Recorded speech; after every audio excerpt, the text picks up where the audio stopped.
Essence of the Body Mind, Shin Fa Xiang, Riwayat Seci bagian 35, memperhatikan Dharma di tengah masyarakat untuk membina berkah dan kebijaksanaan.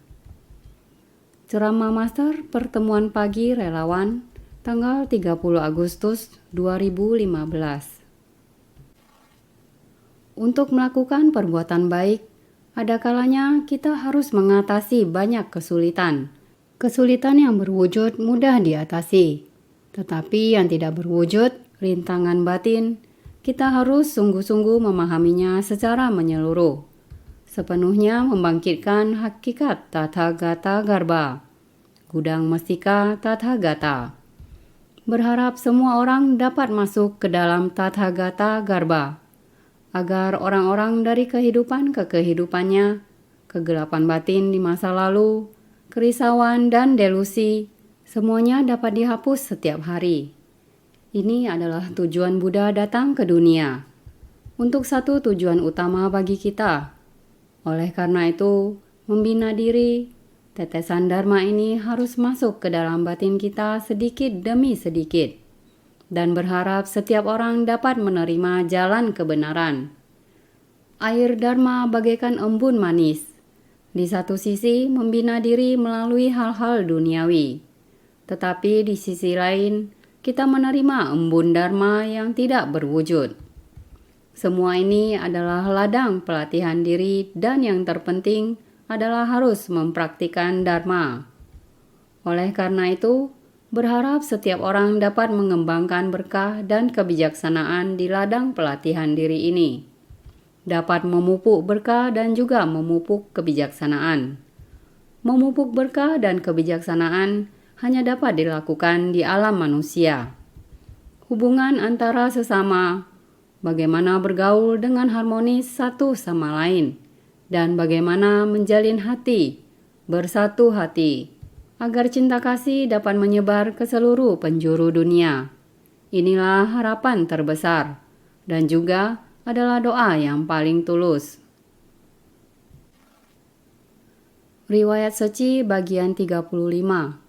Mempraktikkan Dharma di tengah masyarakat untuk membina berkah dan kebijaksanaan. Kondisi dunia internasional di tahun 1997-1998. Pada bulan Juli 1997, krisis finansial Asia. 13-16 Mei 1998, dalam kerusuhan Mei 1998 di Indonesia, puluhan ribu warga keturunan Tionghoa tewas dan terluka. 4 September 1998, perusahaan mesin pencari Google berdiri. Kondisi masyarakat Taiwan di tahun 1997-1998. 18 Agustus 1997, topan Winnie menerjang Taiwan. Apartemen Lincoln runtuh.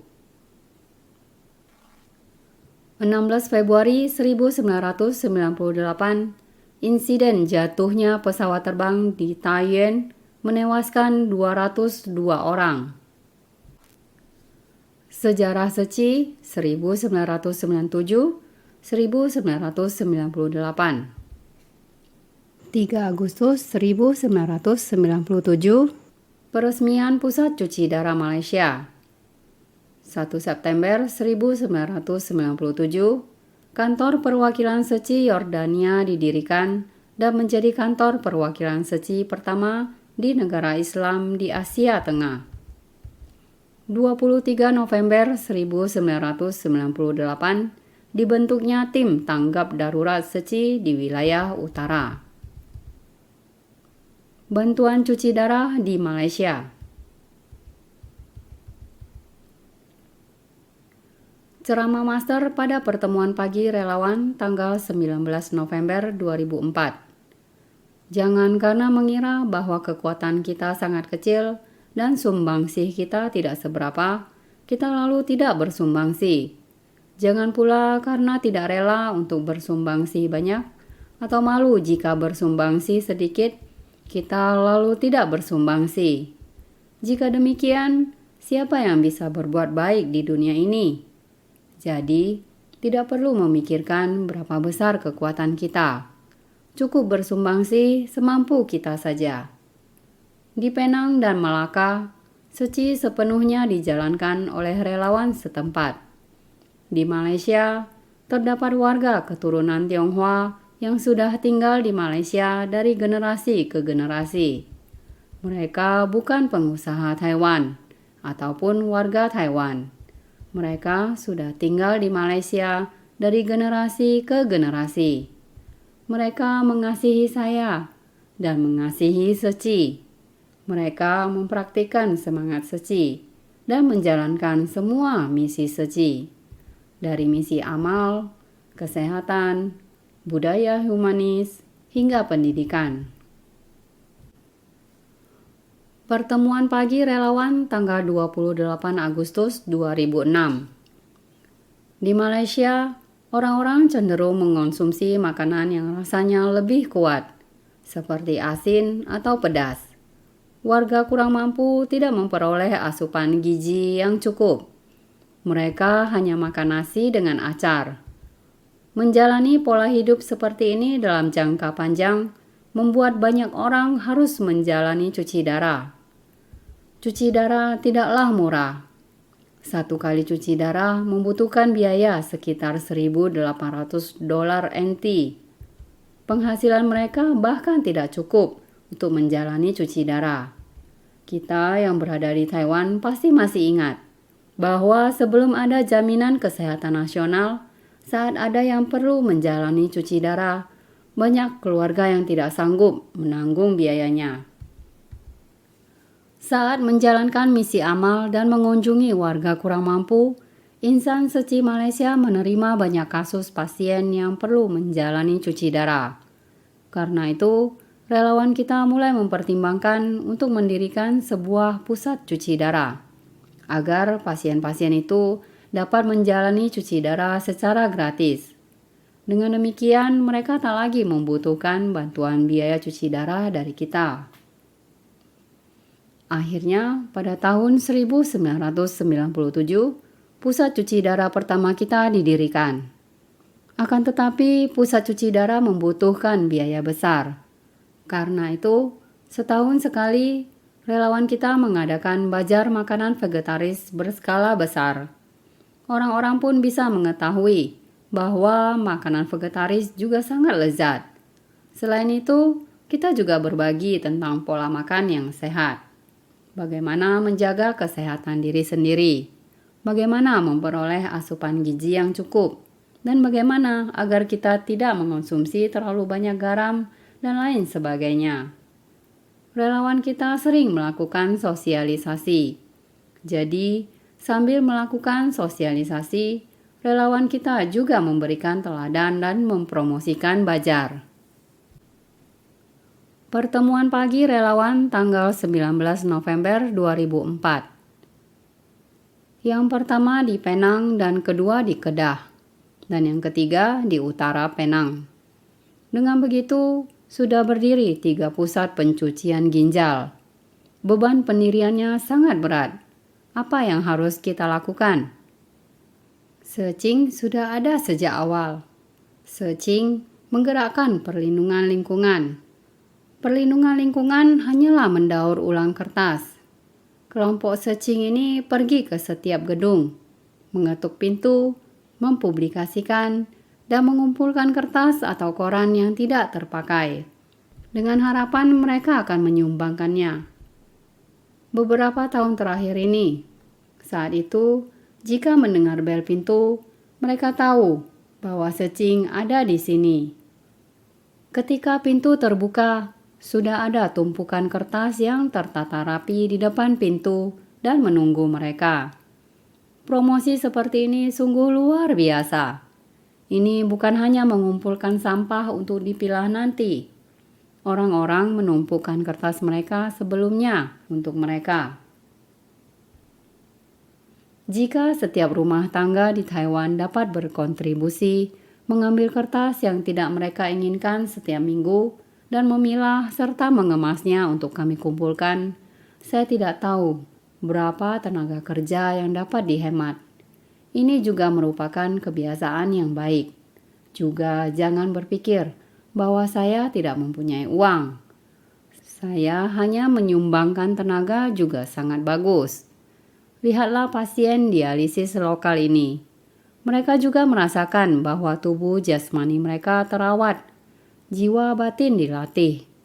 Maka mereka membuka batin dan dengan berani melangkah keluar. Mereka juga merasakan dijaga dan dirawat oleh Seci. Oleh sebab itu, mereka juga memiliki kekuatan bersumbangsi. Sepertiga dana tersebut berasal dari daur ulang kertas. 2/3 lainnya berasal dari penggalangan dana. Juga setiap tahun melaksanakan acara amal. Mengumpulkan dana untuk menjalankan pusat dialisis ini setiap kali mengadakan penggalangan dana. Pasien-pasien dialisis dan teman-teman yang menerima perawatan dialisis, mereka juga ikut bersumbangsi dengan kita.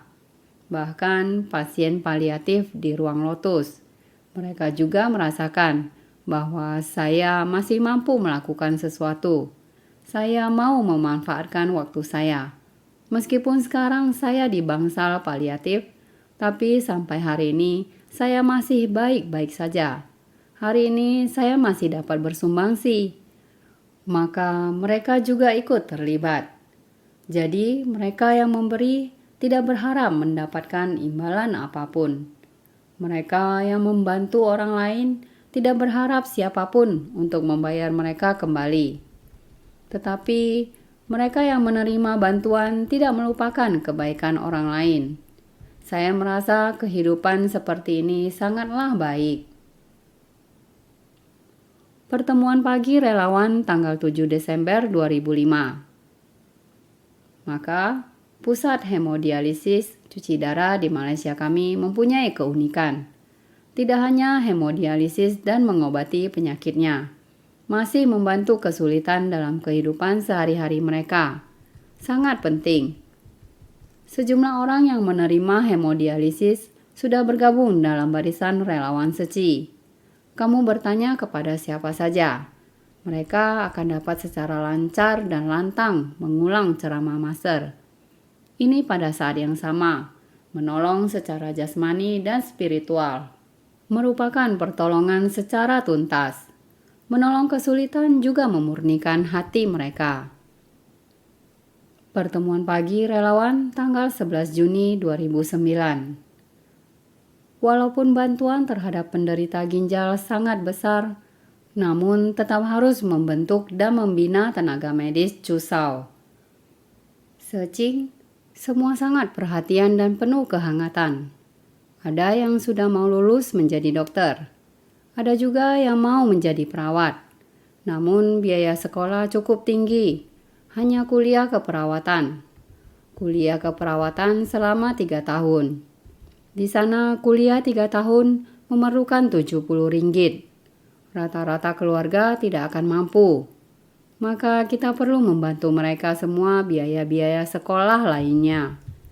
Demi membentuk dan membina sumber daya manusia berbakat, dapat dilihat bahwa pusat hemodialisis ini mempunyai tekad yang sama.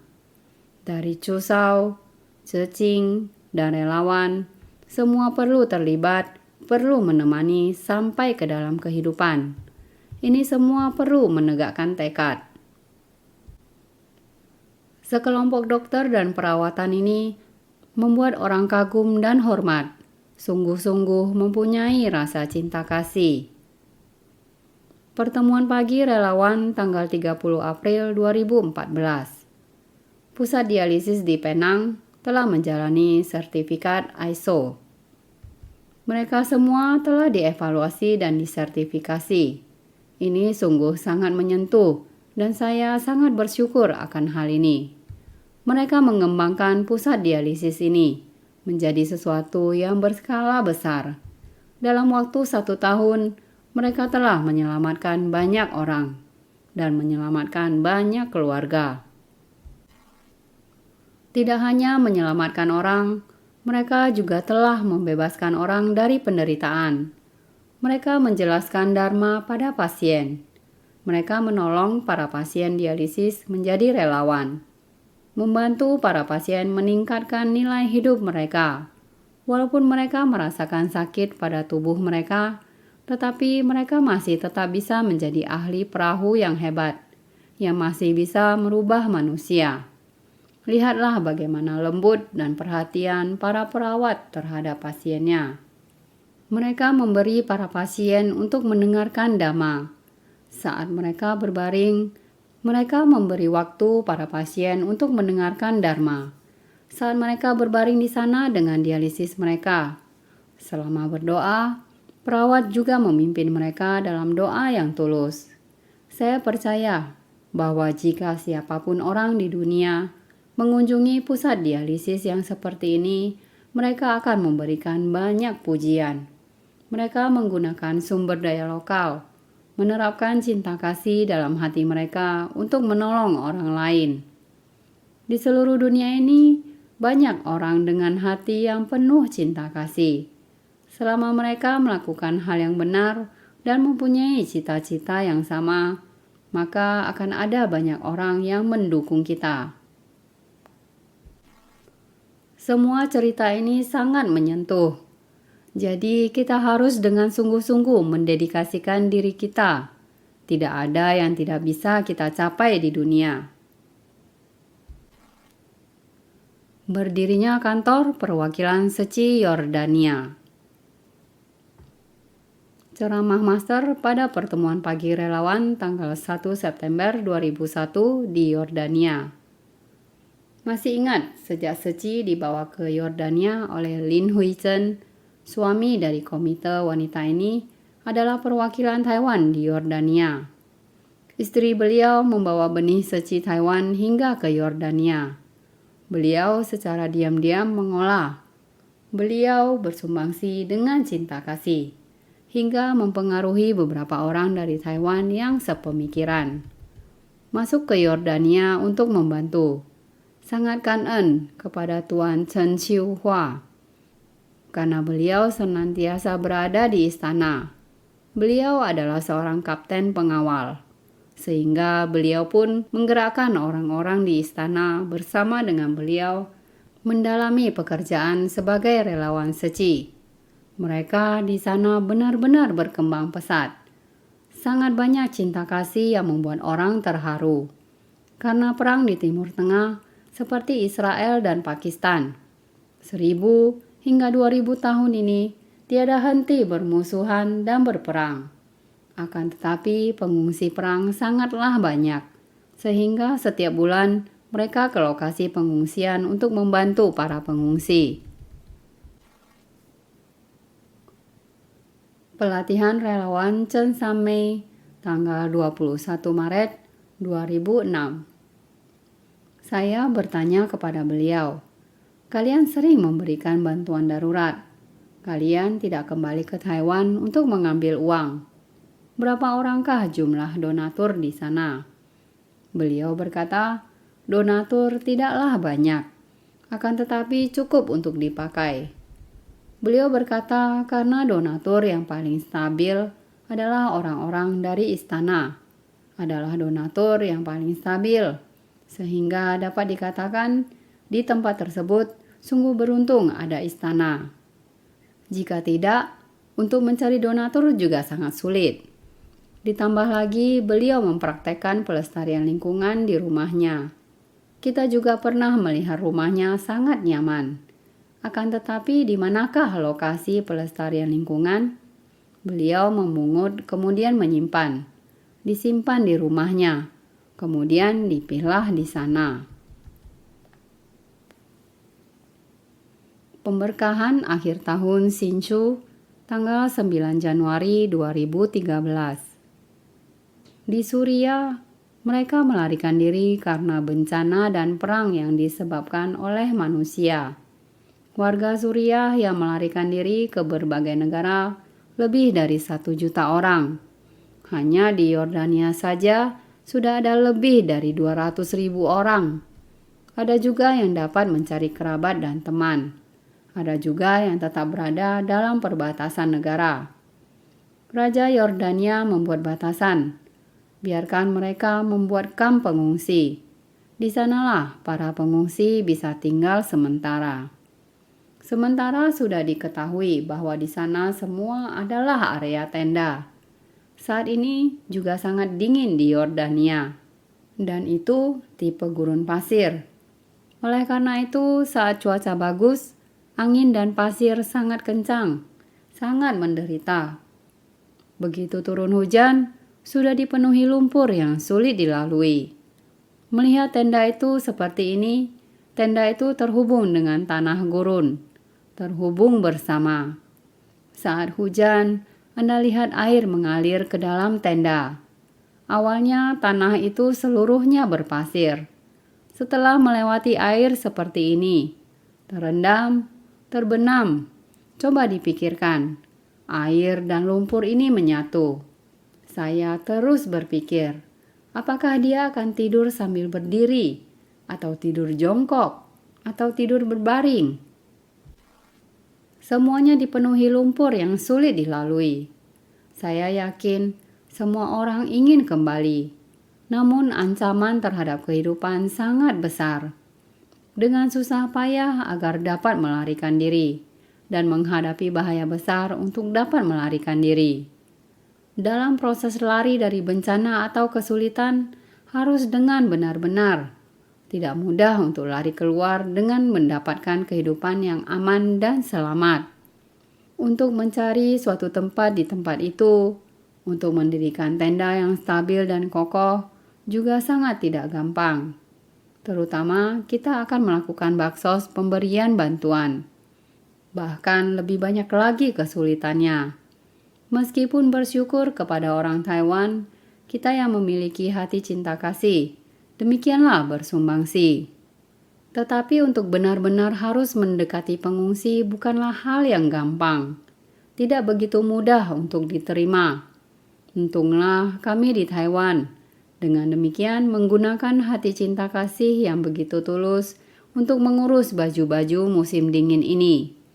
Ditambah lagi kami di Rumah Sakit Seci di Xintian, Taipei, kepala rumah sakit, wakil kepala rumah sakit kita, masing-masing kepala bagian yang menggerakkan para dokter, juga ada perawat, juga bergabungnya pengawas dari masing-masing bagian, juga sama menyumbangkan pakaian, sama-sama di sana membenahinya.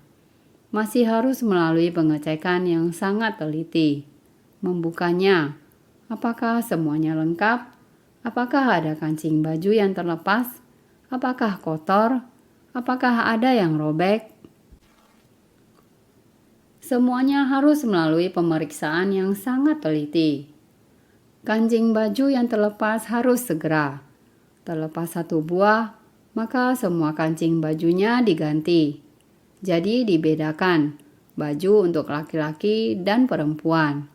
Masih harus memilah ukuran yang besar dan kecil. Juga harus sebagainya. Melihat mereka begitu berhati-hati, begitu penuh cinta kasih dan kelembutan, pemilahan yang demikian secara alami telah diabadikan fotonya atau direkam. Menyiarkannya di Dai TV kita. Insan Seci kita menggunakan komputer dan laptop untuk mendownload dan merekam berita tersebut.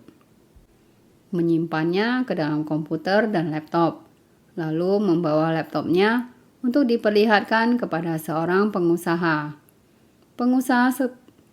Pengusaha tersebut sangat berpengaruh dan berkedudukan. Pengusaha tersebut juga memiliki organisasi amal. Lalu kita menjelaskan bahwa kita datang dari Taiwan. Yayasan Buddha Seci Taiwan sudah berapa lama berdiri? Bagaimana kita bersumbangsi? Bagaimana relawan Yordania membantu orang lain?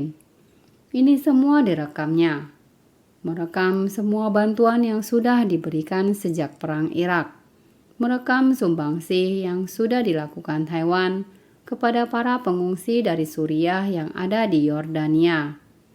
Dia menunjukkan semua rekaman yang dibuatnya, sehingga pengusaha tersebut dapat melihat dan menjelaskan bagaimana kita di Taiwan menggunakan cinta kasih dan kebajikan bersumbangsi tanpa pamrih kepada orang lain. Pengusaha tersebut sangat terharu setelah melihatnya, terutama saat dia melihat bagaimana dokter dan suster semuanya demi orang lain, semua orang bersama-sama bersumbangsi dengan tulus. Karena itu pengusaha sangat terharu dan menerima kita dengan sukacita.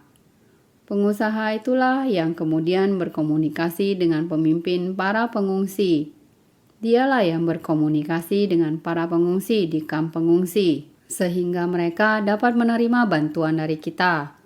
Melihat tempat kita membagikan bantuan, ternyata adalah tempat yang dipenuhi lumpur. Saat kita melihat bagaimana mereka melarikan diri dan lingkungan yang mereka tinggali, benar-benar merasa sedih. Dengan melihat penderitaan, akan tahu berkah pada diri sendiri. Kita hendaknya tahu berkah pada diri sendiri. Kita yang berada di Taiwan, kita benar-benar sangat diberkahi.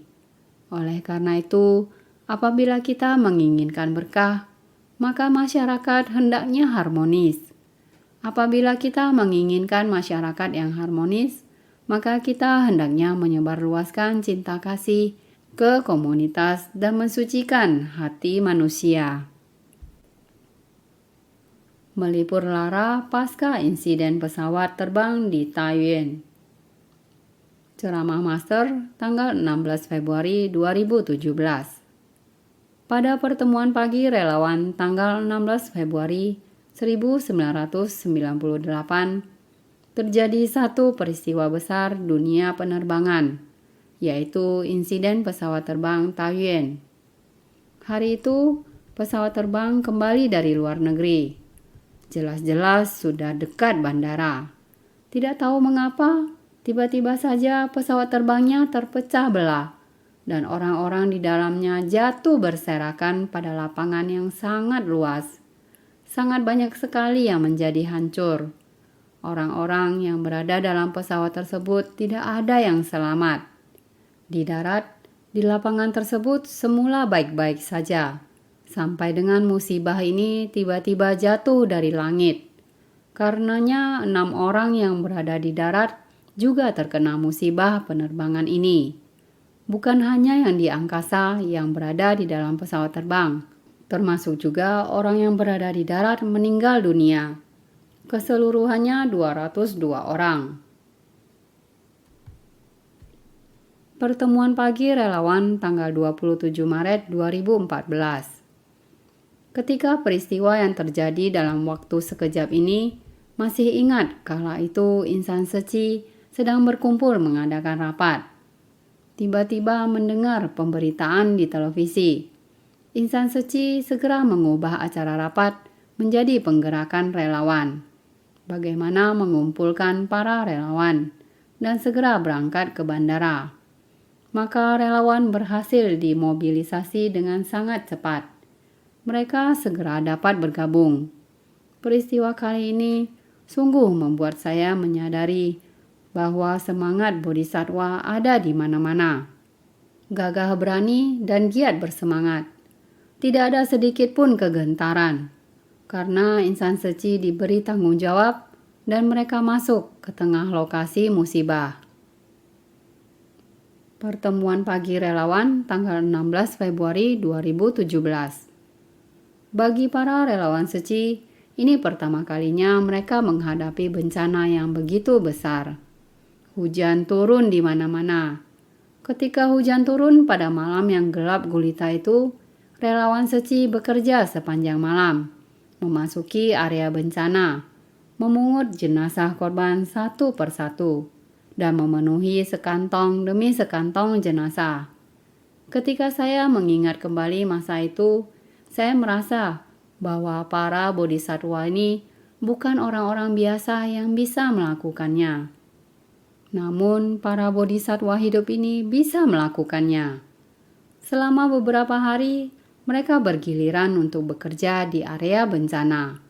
Mereka terus berdiam di bandara untuk menemani keluarga korban. Di area bencana, mereka juga menjaga para tim penyelamat dari pihak polisi dan pemadam kebakaran.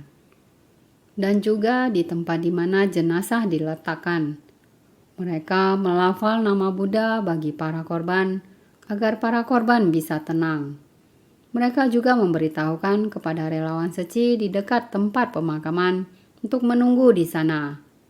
Mereka bisa dengan segera melafalkan nama Buddha. Seketika jenazah tiba di tempat pemakaman, mereka juga menunggu keluarga korban tiba untuk memberi perhatian dan sebagainya. Mereka semua adalah bodhisatwa. Para bodhisatwa berkumpul dalam kelompok. Setiap kali ada bencana, bukan hanya 1-2 orang atau 3-5 orang, namun suatu kelompok orang yang besar. Kita mesti menghargai ini. Interaksi dan tali kasih antar manusia. Bahkan rumput kecil sekalipun, bila benihnya ditanam dalam tanah, kita mesti membantunya untuk tumbuh. Apalagi benih dari pohon yang besar. Setiap orang adalah benih dari bodhisatwa. Jadi kita mesti menghargai setiap bodhisatwa.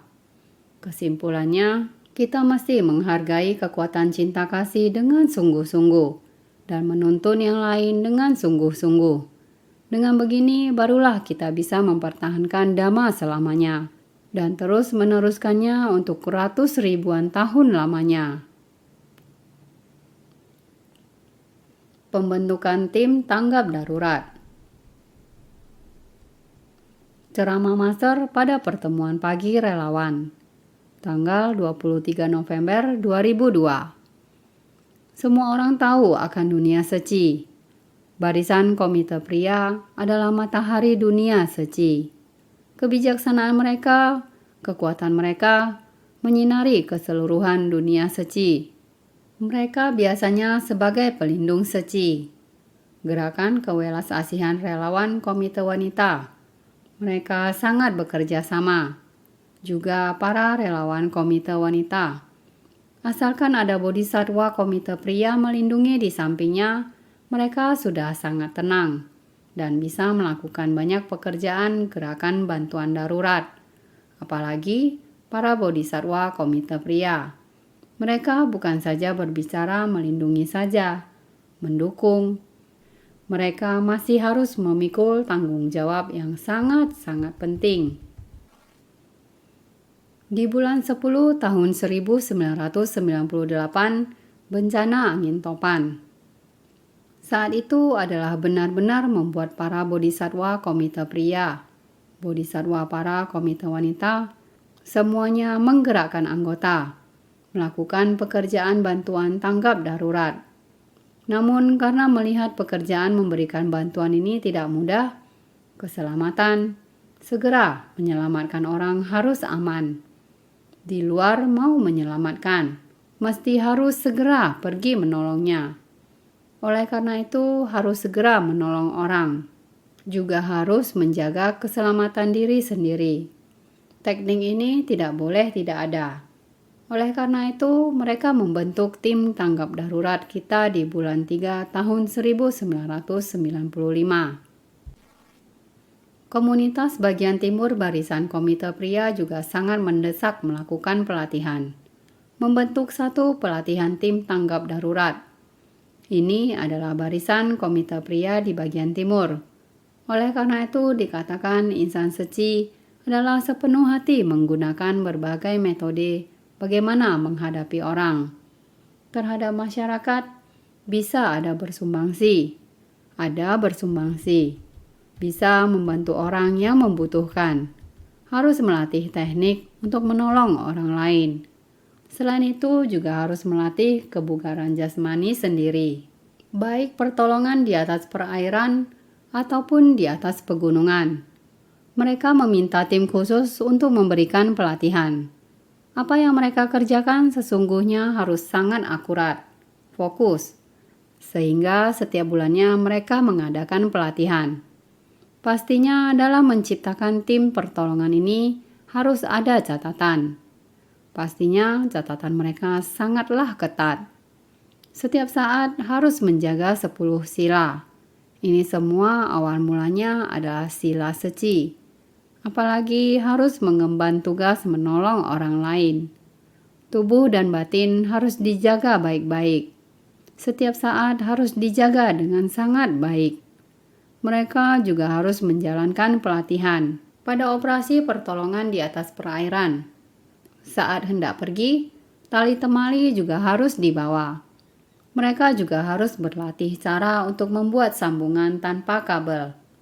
Masih ada tim transportasi, tim pengeditan, tim perawatan. Mereka semuanya dibagi menjadi 6 grup. Mereka sangat memiliki aturan, sangat disiplin. Pembagian tim dibagi dengan sangat jelas. Saat terjadi kejadian tertentu, mereka semua bisa bergerak ke posisi masing-masing untuk menjalankan fungsi khususnya masing-masing. Seringkali bodhisattva seci harus ada ketegasan dan kelemah lembutan.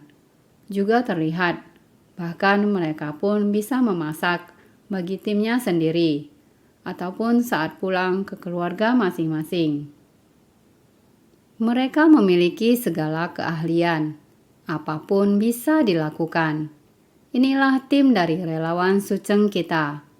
Benar-benar, saya seringkali tersentuh dan mengucap syukur. Temu Ramah Wilayah Utara. Berjaga-jaga mengarahkan dan mengkoordinasi. Pusat komando tidak membedakan apakah relawan seci maupun komisaris. Kita harus tahu bahwa di saat memobilisasi komisaris harus mulai untuk mengkoordinasi, yang dimana beberapa kelompok yang dibagi untuk memegang tanggung jawab apa, sedangkan beberapa kelompok lainnya akan memegang tanggung jawab apa. Lalu para relawan Suceng memutuskan untuk siapa yang dapat pergi ke bencana banjir. Para relawan Suceng ini akan membentuk tim bantuan. Sejak kalian sudah melewati pelatihan seperti penolongan di perahu karet, menolong korban banjir, ataupun jenis penolongan yang lainnya, kalian perlu untuk mengkomunikasikan hal ini.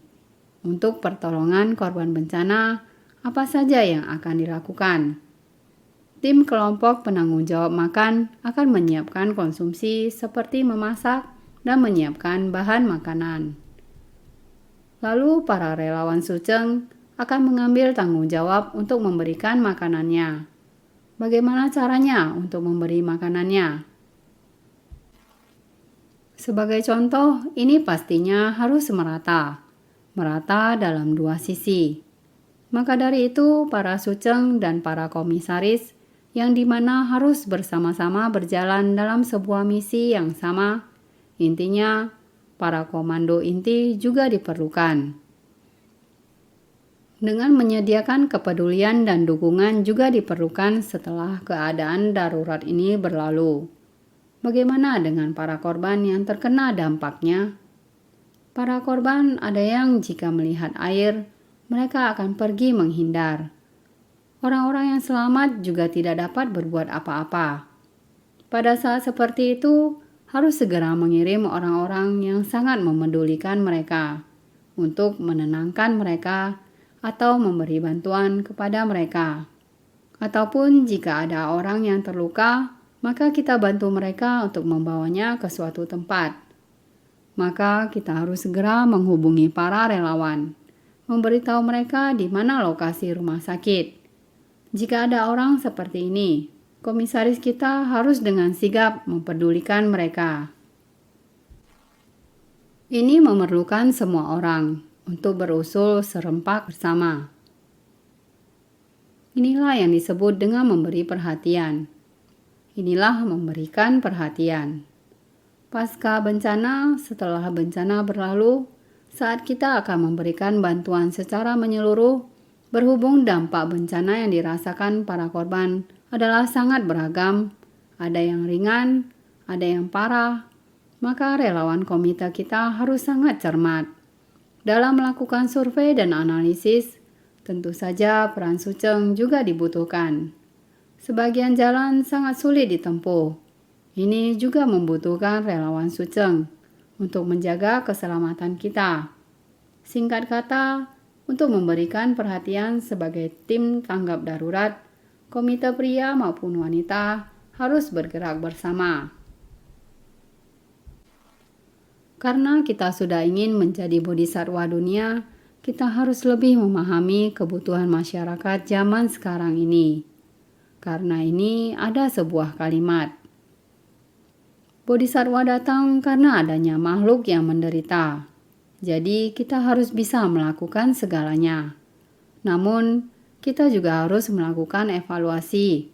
Kita harus melakukan evaluasi sejenak. Bagaimana dalam menyelamatkan orang? Harus terlebih dahulu menyelamatkan diri sendiri. Seperti yang selalu saya sampaikan, kita harus mengasihi orang lain dan diri sendiri sekaligus. Kita harus bisa mengasihi diri sendiri. Diri sendiri aman, baru mampu menyelamatkan orang lain. Bagaimana kita dapat segera menyelamatkan orang lain? Bagaimana agar kita selalu waspada? Ini adalah dengan mengembangkan kebijaksanaan. Sedangkan menyelamatkan orang adalah welas asih. Jadi dengan meningkatkan kewaspadaan serta memperhatikan lingkungan sekitar, juga keselamatan diri sendiri, ini disebut mengembangkan kebijaksanaan. Taiwan membina tim operasi khusus, terutama negara kita, ada pembinaan khusus tim serangan, tim petualangan, tim pendakian gunung, tim panjat tebing, ataupun di atas laut. Sangat banyak. Sekarang ada orang yang memberikan pelatihan, terutama ada keterbatasan usia. Identifikasi fisik, kelompok suceng kita kebanyakan telah berusia. Terutama kita masing-masing memiliki profesi sendiri. Kita bukan profesional, sehingga kita seharusnya seperti penyelamatan yang berbahaya, penyelamatan ketika bencana, harus membedakan garis depan dan pendukung. Kita berada di posisi mana? Tanggung jawab kita melindungi nyawa, melindungi kesehatan dan cinta kasih. Kita melindungi, menjaga nama, melindungi, kita menjaga tempat kita, menjaga komunitas kita, menjaga lingkungan sekitar kita. Ini sangatlah penting. Harus ingat, kalian jangan terlalu bersemangat untuk hal yang berbahaya. Kita tidak perlu menjadi teladan bagi organisasi kemasyarakatan.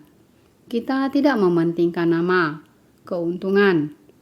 Juga tidak berharap orang lain memuji kita melakukannya lebih baik dari orang lain. Tetapi kita bersungguh hati, sepenuh hati, benar-benar tulus.